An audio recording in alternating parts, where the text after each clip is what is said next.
can be a great people, Kal-El. They wish to be.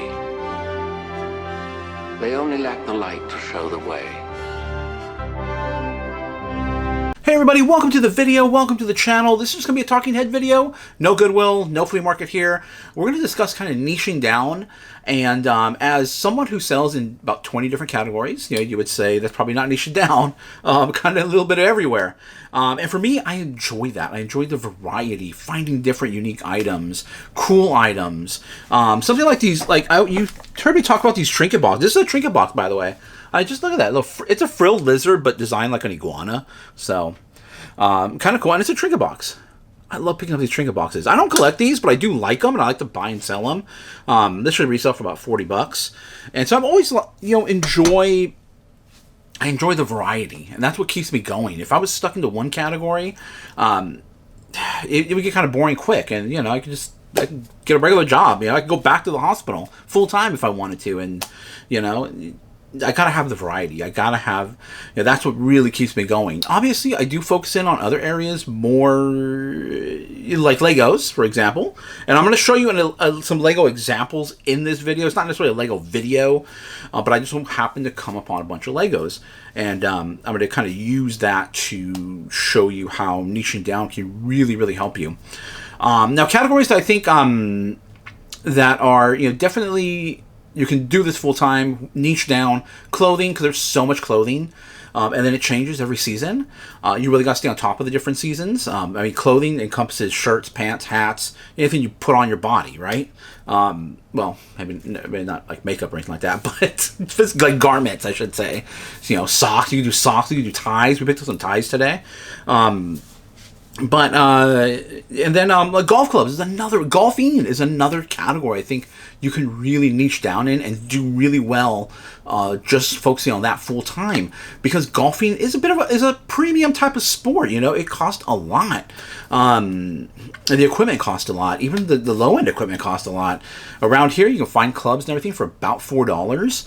I found full on Nike bags for around $12 to $15, and have resold those for around $100. Golf clubs, for the most part, the ones I find are generally about $20 to $30 a golf club, which is a pretty good average sales price. And if you're getting them for $4, you do have to take consideration the shipping, because those golf club boxes generally cost about $2 a box, because of the length. They're so long. Not so much the weight. They're just so long.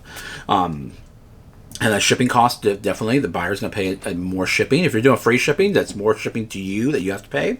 But it's a category that has a lot. It's very popular. I don't like golf. You guys know. I'd rather them blow up or turn all the golf courses into nice, cool parks, nature, observatory. There's a golf club not too far from us here, and sometimes I've been there with my dad to go eat at the golf club and the clubhouse, I guess you call it, and just observe. They have deer and everything that come down. I just like to watch nature, basically. Don't like to play golf. I don't like golf.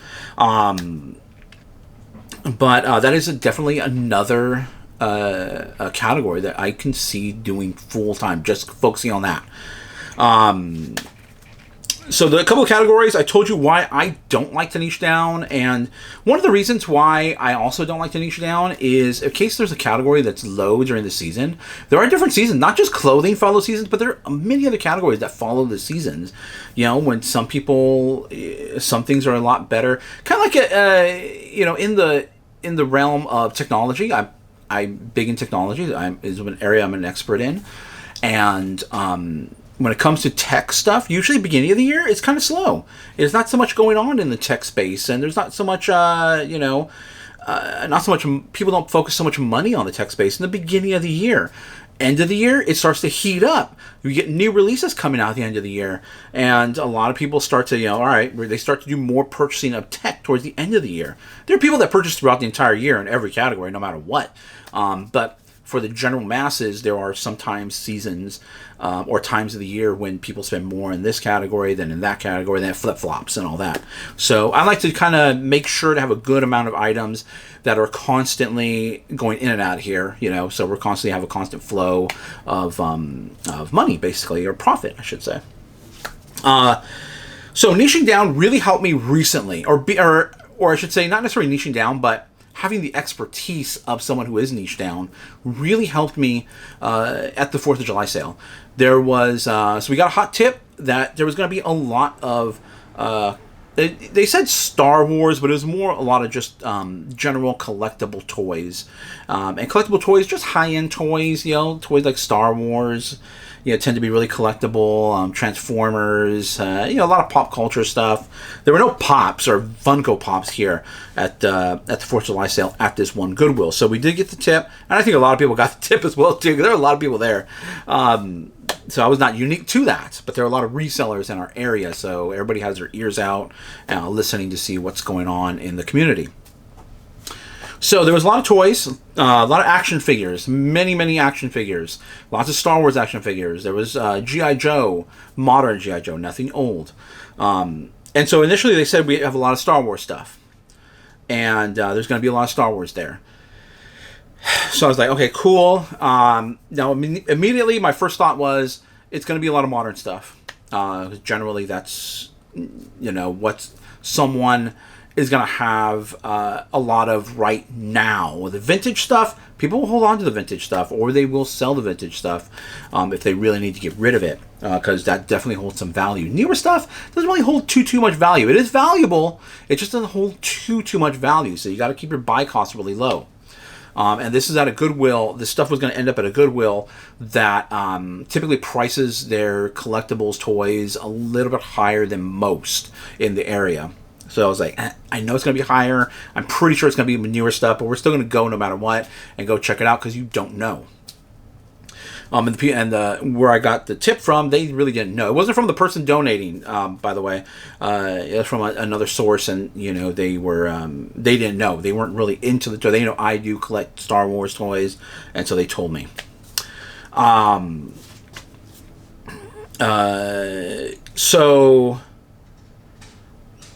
So we got there in the morning. There were people there in the morning. We get inside. We see there is a bunch. It looks like a toy store. Now, there are some collectors that collect a crazy amount to the point where it's almost. There's some gardeners in there in the background, but hopefully it doesn't interrupt too much in this video. But there are collectors that when you walk through their house, it looks like a store, not just toys. I know a whiskey collector. And it looks like you walked into a liquor store when you go into their house. It's crazy. So collectors... Okay, I'm going to pause the video and we'll get right back to this. Okay, went ahead and had a little bite to eat while the gardeners were here. So they're all done. Like I was saying, not unusual for, big-time collectors to have huge collections. Walking into their home is like walking to a store. Not only that, there are duplicates of a lot of stuff. Also, not unusual for collectors. A lot of collectors do collect duplicates. But just seeing it, like, right there at Goodwill, bins and stocked up full of just action figures, right? Every reseller's kind of dream, right? Bunch of action figure collectible toys. The prices weren't that great. I did look at the prices. I was already aware that a lot of the prices were going to be high to a point where, the profit margin was going to be very, very slim. Probably more looking at it more of a volume game there. Buying a lot, making a little bit of profit on each item, but just selling a lot of it off huge quantities. But there were a lot of people there. So a lot of people grabbing stuff. There was some stuff I wish I would have grabbed ahead of time. Some stuff, but that happens. There's going to be a lot of people there. There's going to be competition. So what I immediately kicked into, because I saw Lego sets there, I was like, all right, what I'm going to focus in on? I'm going to focus on the Legos. I will look at the figures, the action figures and everything, but there's a lot of people here and they're primarily looking at the action figures. So not too many people looking at the Lego sets, which I thought was kind of odd, but I went ahead. I think the reason why a lot of people didn't look at the Lego sets because a lot of them were opened. But there's still value there. And so I went ahead and went to work on the Legos. I really do specialize in Legos, more specifically Star Wars Legos. Those are the ones I really focus on. That was what was mostly there, was Star Wars. There was some Marvel stuff as well, too. None of the other sets, like City or Friends or anything like that. So immediately, like, all right, I know which ones to grab, even though they're used. I just didn't know if they were complete or not. However, coming from a collector's standpoint, first of all, they had all the boxes, so more than likely they are going to be complete. We still needed to do a quick check while we were there. I'm not counting every piece, but I've done this so many times, I can kind of identify, if it's going to be complete or if it's not going to be complete. I might be off by like a piece or two, based on my estimates. So niching down, or having been niched down, or just having more knowledge, having that niche down knowledge of a particular product really helped me find some great items with great profit. And I was able to pretty much stay away from... I still went through the action figures, but I pretty much stay away from the action figures, because that's where everybody was going towards. Everybody was searching the action figures. Everybody was scanning the action figures, load up their carts in the action figures. And I was like, it would be okay, but I'm going to focus here on the Legos. I'm not going to do what everybody else is doing. And so I went to work on the Legos, and my advanced knowledge in Legos and the Lego sets really, really helped me pick out some great, great pieces. I'm not going to show you everything, because I got quite a few. I think I might have shown some of it in my video the other day on Friday, I believe. But I'm going to show you just a few key sets and what to look out for as well too. First of all, I was at Goodwill this morning, and I was thinking of going to a flea market, a Dianza flea market, but I got up kind of late, and that flea market isn't really... You can definitely find items to resell there, but it's not the best. It's more of a seller's market, and and they know that, and they bring higher end items, and they want higher prices, which people pay it over there. That's the market. They know, these sellers at the flea market that I go to, they all know like what they're going to get for items. They are, it's not like every day I'm going in there, here's $1 and that's going to be turned to 100, or they are going to price it accordingly. They know what the value, which items have value and which items don't. So the items, and they know their market as well too. So they know the market of this other Dianza flea market, and they know what they need to bring there, and they know what's going to command a higher price, and they will make a lot of money there. It's just, as me as a reseller, I can find items there, but I went to the Goodwill instead, like we typically do on a Saturday. We'll go to Goodwill's, and the good thing I did too, because I found a set that I actually wanted, which is this right here. This is the Lego 75354, the Coruscant gunship, Coruscant Guard gunship. Yeah, so it has Chancellor Palpatine, Padme, and some troopers in there as well too. Commander Fox is in there, and it is missing. It has Commander Fox's helmet, and it's missing one of the troopers in there. But it has everything else, and the ship looks pretty complete in there as well. A few of them are in bags, a few of them aren't. But really, why I wanted to really focus in on this one is because it's $39.49 is the price that I paid. On the actual box, it was $70.59 when I saw it there. But if it was complete, I definitely would have paid $70. But it wasn't complete. I already was able to identify that some of the minifigures are missing. The ship may or may not be 100% complete. It looks pretty complete to me, but it's more than likely going to be missing the pieces based on what I saw. But I asked the manager, and he said, sure. And he came back out with, $40. So I was like, I'm happy to pay that for that set. So definitely ask if something seems to you to be a little overpriced. Ask. There's no harm in asking. Okay, so my expertise and my niche down knowledge of Legos helped me identify some great sets. This one here is Lego Star Wars A-Wing. One way to identify Legos as far as if they're old or not, first of all, you can easily look them up. They have an item number right here, or Lego number, set number, that. But with Star Wars, they're going to have different little characters up here. I think some of the newer sets do not have anything up here. But for the most part, if you see a Yoda on there, you're going to know it's an older set. Definitely worth picking up. If it has Yoda on there and it's brand new sealed, it's $10, even $20. It's more than likely going to be worth it. This one's obviously opened. $7. Each of these I paid, it was round up to $8. It was $7 something cents. So $8 for each of these sets I'm about to show you. This one should sell for right around $60, between $50 to $60. Used, that is. Another set that is not Star Wars, but a set that I am quite familiar with, and I actually wanted this set.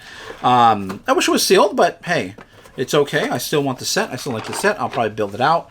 But this is Star Wars, the first Ant-Man movie. This set was, brand new sealed, going for upwards close to $300 several years ago. It has recently come down in value. It doesn't go for that much anymore. Still more than what retail. This should be about another $60 set used on eBay. Used complete, I should say. Used complete is what we're looking at. And that's about what they routinely sell for on average.